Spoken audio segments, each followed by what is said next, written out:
నా జన్మభూమే నా కర్మభూమి అనే విధంగా మొత్తానికైతే నిన్న బతుకమ్మ సంబరాలలో కవితక్క మొట్టమొదలు సిద్దిపేట నుంచి చింతమడకకు రావడం జరిగింది. ఎక్కడ చూసినా సిద్దిపేట నుంచి ప్రారంభించి చింతమడ వరకు కూడా చింతమడక గ్రామానికి వరకు కూడా కవితకు ఘన స్వాగతమే పలికింది. మొత్తానికైతే ఇది చింతమడక అనేది నా జన్మభూమి, ఇదే నా కర్మభూమి అని చెప్పేసి ఆ విధమైనటువంటి భావోద్వేగానికి భావాజాలాన్ని ప్రేరేపిస్తూ చాలా అద్భుతమైన ప్రసంగం అయితే కవితక్క గారు చేశారు. ఎందుకంటే కవిత గారి ప్రసంగం అనేది గొప్పేమి కాదు చెప్పడం అనేది, ఆ భావజాలం అనేది వాళ్ళ తండ్రి నుంచి కానీ వాళ్ళ అన్నగారి నుంచి కానీ వాళ్ళ కుటుంబం లోపల కూడా అది అనేది మొదటి నుంచి కూడా ఉంది.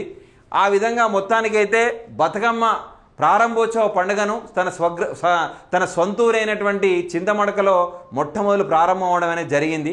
దానికి సంబంధించినటువంటి వార్తనే. సిద్దిపేట ఎవరి జాగిరి కాదు, కొందరు కేజీఎఫ్గా ప్రైవేట్ ప్రాపర్టీగా భావిస్తున్నారు. ఆంక్షలు పెడితే మళ్ళీ మళ్ళీ వస్తాం, నన్ను కుటుంబానికి దూరం చేసిన వాళ్ళంతా వాళ్ళ భరతం పడతా అని చెప్పడం కూడా జరిగింది. నన్ను ఎవరెవరైతే కుటుంబానికి దూరం చేశారో వాళ్ళను ఊరికే వదలను, వాళ్ళ భరతం పడతాను అని చెప్పడం కూడా జరిగింది. దీనికి సంబంధించినటువంటి వార్తనే పేజీ నెంబర్ 6లో ఉంది. ఒకసారి చూద్దాం.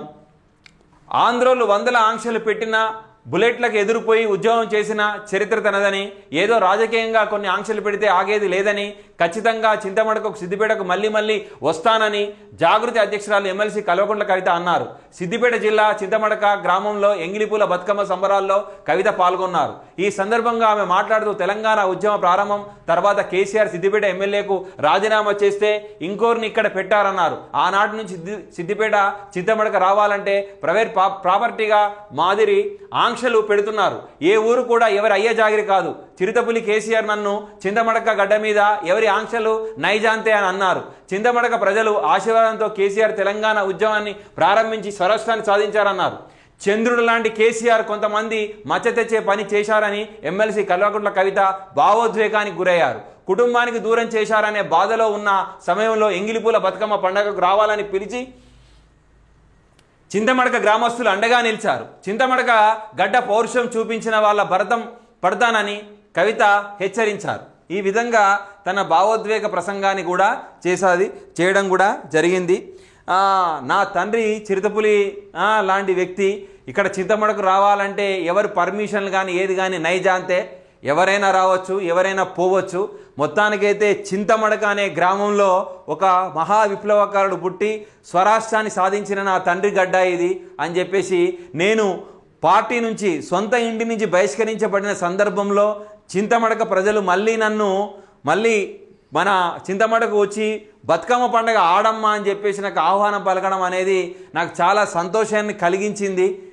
ఏదేమైనా సరే మరి నన్ను దూరం చేసిన వాళ్ళ యొక్క భరతం పడతా, అంత ఎవరిని కూడా అంత ఈజీగా వదలను అనే భావోద్వేగ ప్రసంగం అయితే కవితక్కనైతే గట్టిగానే మాట్లాడింది. ఓకే, కవితకు మొత్తానికైతే ఘన స్వాగతం వచ్చిందట. ఏది చింతమడక నుంచి, దానికి సంబంధించింది. సాంప్రదాయ వాయిద్యాలతో తెలంగాణ జాగృతి అధ్యక్షురాలు ఎమ్మెల్సీ కల్వకుంట్ల కవితకు చింతమడక గ్రామస్తులు ఘన స్వాగతం పలికారు.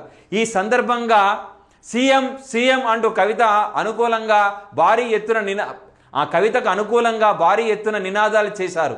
ఈ సందర్భంగా ఆమె గ్రామంలోని శివాలయంలో అభిషేకం చేసి ప్రత్యేక పూజలు నిర్వహించారు.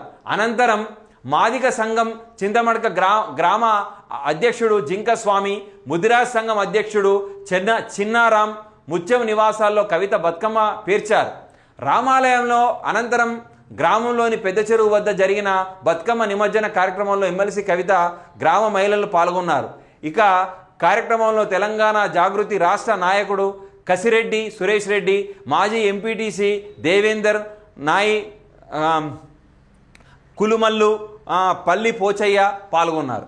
ఈ విధంగా మొత్తానికైతే చింతమడకలో ఎంగిలిపూల బతుకమ్మను కవితక్క విజయవంతంగా పూర్తి చేసుకోవడం అనేది జరిగింది.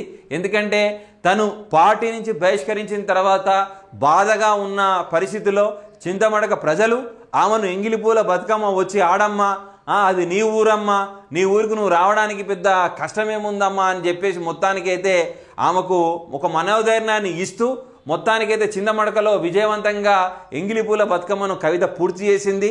ఇది నా జన్మభూమి, ఇదే నా కర్మభూమి అని భావోద్వేగ ప్రసంగం కూడా చేయడం కూడా జరిగింది.